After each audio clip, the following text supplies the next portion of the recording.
ഞാൻ നിങ്ങൾക്കൊരു അടിപൊളി ടൂള് പരിചയപ്പെടുത്തി തരാം.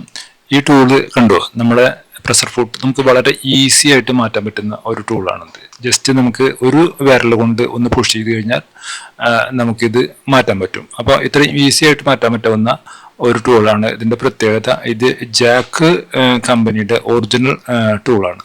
അപ്പോൾ അതിൻ്റെ ക്വാളിറ്റി അതിനനുസരിച്ച് നല്ല ക്വാളിറ്റിയിൽ ചെയ്തെടുത്തിട്ടുള്ള ഒരു ടൂളാണിത്. അപ്പോൾ ഇതിൽ ഏത് ടൂളും നമുക്ക് വളരെ ഈസി ആയിട്ട് നമുക്ക് ചെയ്തെടുക്കാം. ഇത് ആർക്കും ചെയ്യാനും പറ്റും.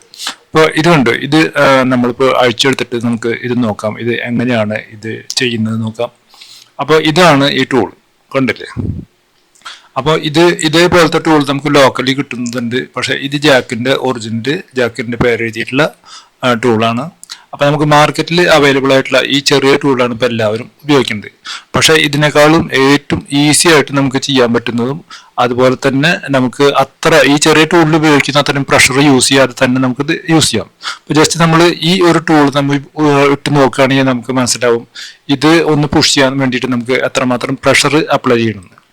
അതുപോലെ ഇത് ഫിക്സ് ചെയ്യണമെങ്കിൽ നമുക്ക് അതിൻ്റെ സ്പ്രിങ് ഒക്കെ നോക്കിയിട്ടുണ്ട്. ഇത് നമുക്കിങ്ങനെ 2-3 വിരൽ ഒരുമിച്ച് പുഷ് ചെയ്ത് കഴിഞ്ഞാലാണ് ഇത് കറക്റ്റായിട്ട് നീങ്ങുള്ളൂ. ഓക്കെ, അല്ലെങ്കിൽ നല്ല പ്രഷർ യൂസ് ചെയ്യണം നമ്മൾ. പക്ഷേ ഇതാകുമ്പോൾ നല്ല ബിൽഡ് ക്വാളിറ്റി ഉള്ള ഒരു ടൂളാണിത്. അപ്പോൾ ഒരു മിഷീൻ്റെ കമ്പനിയുടെ തന്നെ സെയിം പ്രോഡക്റ്റ് ആകുമ്പോൾ അവർ അതിന് എല്ലാവിധ ക്വാളിറ്റികളും അവർ കൊടുത്തും കൊണ്ട് തന്നെയാവും ഈ ടൂൾ ചെയ്തിട്ടുണ്ടാവുക. അപ്പോൾ ഇത് ഒരു അടിപൊളി ടൂളാണ്, നല്ല ഒരു ടൂളാണ്. നിങ്ങൾ പർച്ചേസ് ചെയ്യാൻ മറക്കണ്ട.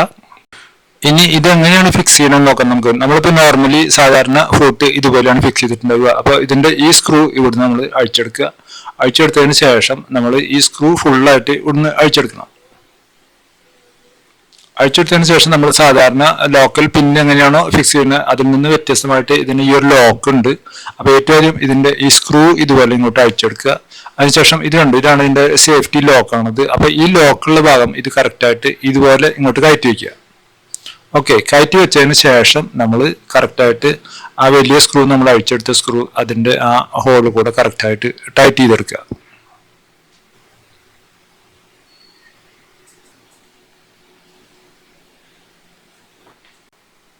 അപ്പം നമ്മൾ ഇതുപോലെ ഫിക്സ് ചെയ്ത് കഴിഞ്ഞാൽ ഇതൊന്ന് അങ്ങോട്ടും റൊട്ടേറ്റ് ചെയ്ത് നോക്കുക. അതുപോലെ ഇതിൻ്റെ മൂവ്മെന്റ് നോക്കുക. ഇവിടെ നമുക്ക് ലൂസ് അധികമായിട്ട് തോന്നുന്നുണ്ടെങ്കിൽ നമുക്ക് എന്ത് ചെയ്യാം, സ്ക്രൂ ഡ്രൈവർ ഉപയോഗിച്ചിട്ട് ഇതിനെ ഒന്നുകൂടി ടൈറ്റ് ചെയ്ത് കൊടുക്കുക. അപ്പൊ നിങ്ങൾ സ്ക്രൂ ഡ്രൈവർ ഉപയോഗിച്ചത് ടൈറ്റ് ചെയ്ത് കഴിഞ്ഞാൽ പിന്നെ ഇത് 2 പൊസിഷനിലേക്ക് മാത്രമേ അങ്ങനെ വർക്ക് ആവുള്ളൂ. ഓക്കെ, അപ്പോൾ ഈ ഒരു പൊസിഷനിൽ ഇത്രയും ഒരു ടൈറ്റ് ആക്കി നിർത്തുക. അപ്പോൾ കറക്റ്റായിട്ട് നമുക്ക് ആ സ്പ്രിംഗ് ആക്ഷനിൽ ഇത് അങ്ങോട്ടും ഇങ്ങോട്ടും കറക്റ്റായിട്ട് വർക്ക് ആവും. അതിനുശേഷം നമുക്ക് ഏത് പ്രഷർ ഫുട്ട് വേണമെങ്കിൽ വളരെ ഈസി ആയിട്ട് ഇതുപോലെ മാറ്റിയിടാം. ഓക്കെ, അപ്പോൾ ഒരു അടിപൊളി ടൂളാണ്, വാങ്ങാൻ മറക്കണ്ട. അപ്പോൾ നമുക്ക് അടുത്ത ഒരു വീഡിയോയുമായിട്ട് വീണ്ടും കാണാം. Thank you for watching.